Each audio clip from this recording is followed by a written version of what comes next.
Election officials in Afghanistan are still counting ballots in the presidential election, but the final result, expected later this month, could be delayed.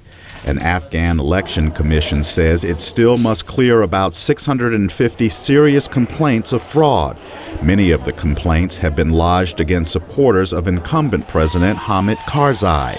His main challenger, former Foreign Minister Abdullah, told reporters he's concerned about the election process and wants the international community to investigate. My concern is that if we cannot save this process, if the future government of Afghanistan is based on fraud, on top of every other problem that we have, there will be illegitimate rule. Abdullah's comments came as the New York Times quoted unnamed Afghan and Western officials as saying Mr. Karzai supporters created as many as 800 fake polling stations that produced hundreds of thousands of fraudulent votes.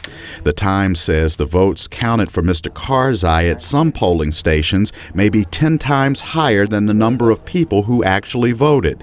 Mr. Karzai's supporters have so far denied taking part in efforts to rig the election. Partial election results show that Mr. Karzai has 48.6% of the vote, while his main challenger, Abdullah, has 31.7%. A candidate needs to win more than 50% of the vote to avoid a runoff. Bruce Rydell, a political analyst with the Brookings Institution in Washington, says with the number of voter fraud allegations growing, the best outcome now would be to have a runoff election. If there is a second round, it provides almost immediately credibility and legitimacy to the process. More democracy is better than less democracy.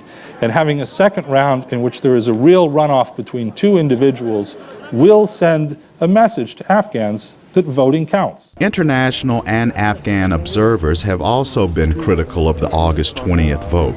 Final results from the presidential race are expected later this month after officials investigate the fraud allegations.